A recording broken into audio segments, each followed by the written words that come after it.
Croatia will face England for a place in the World Cup final after needing a penalty shootout to beat hosts Russia in Sochi. Denis Cheryshev thumped home in the first half only for Andrej Kramaric to level before the break. Ivan Perisic struck the post in a dull second half, with an additional 30 minutes needed to separate the two sides. Domagoj Vida headed home what looked like being the winner in the 100th minute, but with 5 minutes remaining Mario Fernandes flicked home to send the game to penalties after a 2-2 thriller. Fyodor Smolov and the third-place side in 1998 will face Gareth Southgate's Three Lions on Wednesday in the second semi-final in Moscow for the right to face France or Belgium in Sunday's final. But after they were forced into extra time for a second time in the knockout stage, England will be physically fresher when the sides meet in the Russian capital. Both sides had needed penalty shootout victories to progress to the last 8 and were aiming to avoid relying on such fortuitousness to set up a meeting with England. The host nation had overcome 2010 champions Spain in the round of 16, while the Croatians edged Denmark on spot kicks to progress. Zlatko Dalic's side were one of only 3 sides left in the competition still unbeaten, but his attack-minded team started in an auspicious fashion. After a tense opening half an hour, the deadlock was broken with one of the goals of the tournament, as Artem Djibal laid the ball off to Cheryshev, who curled past a stationary Daniel Subasic from 30 yards.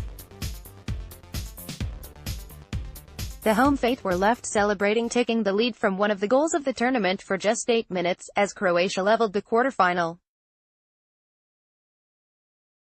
Mario Mandzukic took advantage of Mario Fernandes' wayward positioning to burst in behind and set up Hoffenheim forward Kramaric to nod home his 10th international goal. The goal swung the momentum of the contest the way of Croatia, and they should have completed the comeback, but after Igor Akinfeev flapped it across, Perisic could only strike the loose ball against the inside of the post. Changes from both sides disrupted the flow of the contest as the physical demands of the tournament took their toll. It was therefore little surprise when the game slipped into the extra time period, with the tie having now developed into a slow, tepid encounter. Goalkeeper Subasic suffered a hamstring problem in the dying embers of normal time, but was fit enough to take his place in goal at the start of the additional 30 minutes, but he was an obvious target for Russian efforts from distance. When the deadlock was eventually broken, the source from which it came was an unlikely one. Vida's header appeared innocuous at first, but it evaded everyone, including Akinfeev, and bounced into the corner.